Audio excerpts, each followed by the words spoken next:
Law versus അറിവുകൾ എന്ന YouTube ചാനലിലേക്ക് എല്ലാവർക്കും സ്വാഗതം. ഇന്ന് പറയുവാൻ പോകുന്നത് MSMEകളിൽ നിന്ന് പർച്ചേസ് നടത്തിയതിൻ്റെ പേയ്മെൻറ്റ് ഡ്യൂ ഡേറ്റിൽ കൊടുക്കാതെ വന്നാൽ ഉണ്ടാവുന്ന നഷ്ടവും അധിക പലിശയും കുറിച്ചാണ്. 2023 കേന്ദ്ര സർക്കാർ ഇൻകം ടാക്സ് നിയമത്തിലെ 43BH എന്ന വകുപ്പിലൂടെയാണ് ഈ മാറ്റം വരുത്തിയത്. 2024 ഏപ്രിൽ മുതൽ ഈ മാറ്റം പ്രാബല്യത്തിൽ വരുന്നു. കേന്ദ്ര സർക്കാർ 2006 ഇറക്കിയ micro small and medium enterprises development act അഥവാ MSMED ആക്ട് പ്രകാരം ബിസിനസ് സ്ഥാപനങ്ങൾ മൈക്രോ ആൻഡ് സ്മോൾ എൻ്റർപ്രൈസസുകളിൽ നിന്നും വാങ്ങിക്കുന്ന ഗുഡ്സ് അല്ലെങ്കിൽ സേവനത്തിനുള്ള പേയ്മെൻറ്റ് നിശ്ചിത കാലാവധിക്കുള്ളിൽ നടത്തിയിട്ടില്ലെങ്കിൽ അപ്രകാരമുള്ള പർച്ചേസസ് എമൗണ്ട് സാമ്പത്തിക വർഷത്തെ കണക്കിലെ ചിലവായി കണക്കാക്കുകയില്ല. അതായത് ലാഭനഷ്ട കണക്ക് ഉണ്ടാക്കിയതിന് ശേഷം ITR ഫയൽ ചെയ്യുന്ന സമയത്ത് തിട്ടപ്പെടുത്തിയ ലാഭത്തിൻ്റെ കൂടെ നിശ്ചിത സമയത്ത് കൊടുക്കാത്ത പർച്ചേസ് തുകയും കൂടി കൂട്ടിയതിന് ശേഷം വരുന്ന തുകയ്ക്ക് ഇൻകം ടാക്സ് അടയ്ക്കേണ്ടി വരും. ഇതുവഴി കൂടുതൽ നികുതി ബാധ്യത ഉണ്ടാവും. വിൽക്കുന്ന ബിസിനസ് സ്ഥാപനവും വാങ്ങുന്ന സ്ഥാപനവും തമ്മിൽ ക്രെഡിറ്റ് പീരീഡിനെ കുറിച്ച് എഗ്രിമെൻ്റ് ഒന്നും ഉണ്ടാക്കിയിട്ടില്ലെങ്കിൽ ഗുഡ്സ് അല്ലെങ്കിൽ സേവനം കിട്ടിയതിന് ശേഷം 15 ദിവസത്തിനുള്ളിൽ പേയ്മെൻറ്റ് നടത്തണം എന്നാണ് നിബന്ധന. വിൽക്കുന്ന ആളും വാങ്ങുന്നയാളും ക്രെഡിറ്റ് പീരീഡിനെ കുറിച്ച് എഗ്രിമെൻ്റ് അഥവാ ഉടമ്പടി ഉണ്ടാക്കിയിട്ടുണ്ടെങ്കിൽ അപ്രകാരമുള്ള ക്രെഡിറ്റ് പീരീഡ് 45 ദിവസമായി നിജപ്പെടുത്തിയിട്ടുണ്ട്. മേൽപ്പറഞ്ഞ ആനുകൂല്യം ലഭിക്കണമെന്നുണ്ടെങ്കിൽ വിൽക്കുന്ന സ്ഥാപനം MSMED ആക്ടിലെ നിർവചനത്തിൽപ്പെടുന്നതും ഉദ്യം രജിസ്ട്രേഷൻ സർട്ടിഫിക്കറ്റ് കൈവശം ഉണ്ടായിരിക്കുകയും വേണം.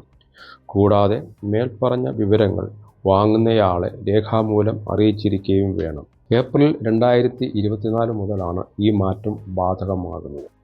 അപ്രകാരമുള്ള അധിക നികുതിക്ക് പുറമെ പലിശയും നൽകേണ്ടി വരും. നിശ്ചിത തീയതി അഥവാ ഡ്യൂ ഡേറ്റിൽ കൊടുക്കാത്ത തുകയ്ക്ക് RBI നിശ്ചയിച്ച പലിശ നിരക്കിൻ്റെ 3 ഇരട്ടി പലിശ മാസം തോറും കൂട്ടുപലിശ അഥവാ ക്യുമുലേറ്റീവ് ഇൻട്രസ്റ്റ് ആയിട്ട് നൽകേണ്ടി വരും. കൂടാതെ അപ്രകാരം കൊടുക്കുന്ന പലിശ തുക സ്ഥാപനത്തിൻ്റെ ബിസിനസ്സിൽ ചിലവായി കണക്കാക്കുകയുമില്ല. ആദായ നികുതി നിയമത്തിലെ വകുപ്പ് 43BH പ്രകാരമാണ് മേൽപ്പറഞ്ഞവ ബാധകമാകുന്നത്. ഇനി പറയുന്നവർക്ക് ഇത് ബാധകമാവുകയില്ല. 1.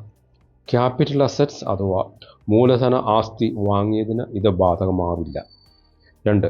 ആദായ നികുതി നിയമത്തിലെ വകുപ്പ് 44AD പ്രകാരം വരുമാനം കണക്കാക്കുന്നവർക്കും ഇത് ബാധകമല്ല.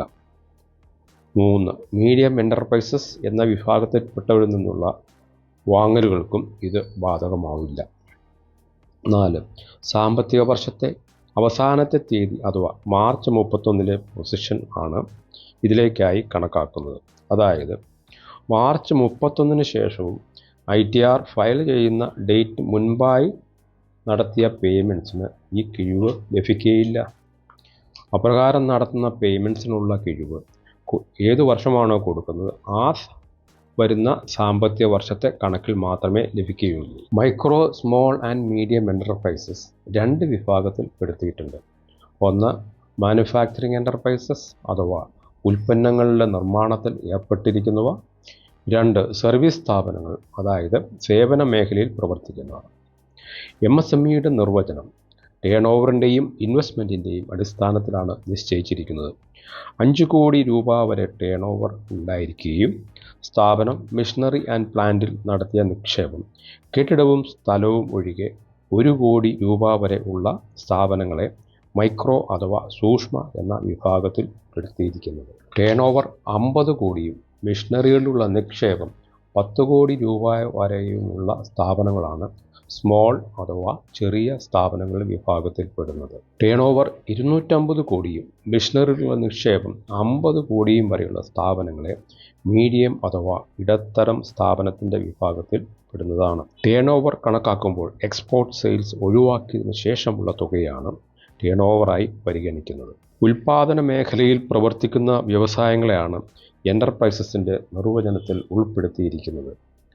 മിഷനറി ആൻഡ് പ്ലാന്റിൽ നടത്തിയിട്ടുള്ള നിക്ഷേപം കണക്കാക്കുന്നത് തലേ വർഷത്തെ ITRൽ കാണിച്ചിരിക്കുന്ന തുകയെ അടിസ്ഥാനപ്പെടുത്തിയാണ്. MSMEയുടെ ആനുകൂല്യം ലഭിക്കണമെന്നുണ്ടെങ്കിൽ MSME രജിസ്റ്റേർഡ് ആണെന്ന് വാങ്ങുന്നയാളെ അറിയിച്ചിരിക്കണം. ഗുഡ്സ് ഡെലിവറി ചെയ്തതിന് ശേഷം ഇൻവോയ്സ് നൽകിയിരിക്കുകയും വേണം. അപ്രകാരം നൽകുന്ന ഇൻവോയ്സിൽ ഉദ്യം രജിസ്ട്രേഷൻ നമ്പർ ഉൾപ്പെടുത്തിയിട്ടുണ്ടെങ്കിൽ MSME രജിസ്റ്റേർഡ് എന്നുള്ള അറിയിപ്പായി പരിഗണിക്കും. MSME രജിസ്ട്രേഷൻ പ്രൂഫായിട്ട് ഉദ്യം രജിസ്ട്രേഷൻ സർട്ടിഫിക്കറ്റ് കോപ്പി നൽകിയാലും മതിയാവും. പുതുതായി ഗവൺമെൻറ് വരുത്തിയ മാറ്റത്തെക്കുറിച്ച് ഭിന്നാഭിപ്രായം ഉയരുന്നുണ്ട്. സാധാരണ ടെക്സ്റ്റൈൽസ്, കെമിക്കൽ സെക്ടർ തുടങ്ങിയവയിൽ 90 മുതൽ 180 ദിവസം വരെയാണ് ക്രെഡിറ്റ് പീരീഡ്. പുതിയ നിയമം പ്രാബല്യത്തിൽ വരുമ്പോൾ ഗുഡ്സ് വാങ്ങുന്നവർ MSMEകളെ ഒഴിവാക്കി ലാർജ് സ്കെയിൽ സപ്ലയേഴ്സിന് ഓർഡർ നൽകുമോ എന്ന സംശയം പ്രകടിപ്പിച്ചിട്ടുണ്ട്. അതുവഴി വാങ്ങുന്നവർക്ക് 6 മാസത്തെ ക്രെഡിറ്റ് പീരീഡ് ലഭിക്കുകയും ചെയ്യും. അങ്ങനെ വന്നാൽ പലരും MSME സ്റ്റാറ്റസിൽ നിന്നും വെളിയിൽ വന്നാൽ മാത്രമേ ബിസിനസ് ലഭിക്കുന്ന അവസ്ഥ വരികയുള്ളൂ. ഗവൺമെൻറ് MSMEകളെ സംരക്ഷിക്കാൻ വേണ്ടിയാണ് ഈ നിയമം നടപ്പിലാക്കിയിരിക്കുന്നത്. മേൽപ്പറഞ്ഞതിന് സൊല്യൂഷനായി പറയുന്നത് ക്രെഡിറ്റ് പീരീഡ് 45 ദിവസം എന്നുള്ളത് 90 ദിവസമായി ദീർഘിപ്പിക്കുക എന്നുള്ളതാണ്. എന്തെങ്കിലും മാറ്റം ഉണ്ടാവുമോ എന്ന് കാത്തിരുന്ന് കാണാം. നിങ്ങളുടെ സംശയങ്ങളും മറ്റും കമൻറ്റ് ബോക്സിൽ ഇടുകയാണെങ്കിൽ മറുപടി ലഭിക്കുന്നതാണ്. Thank you for watching.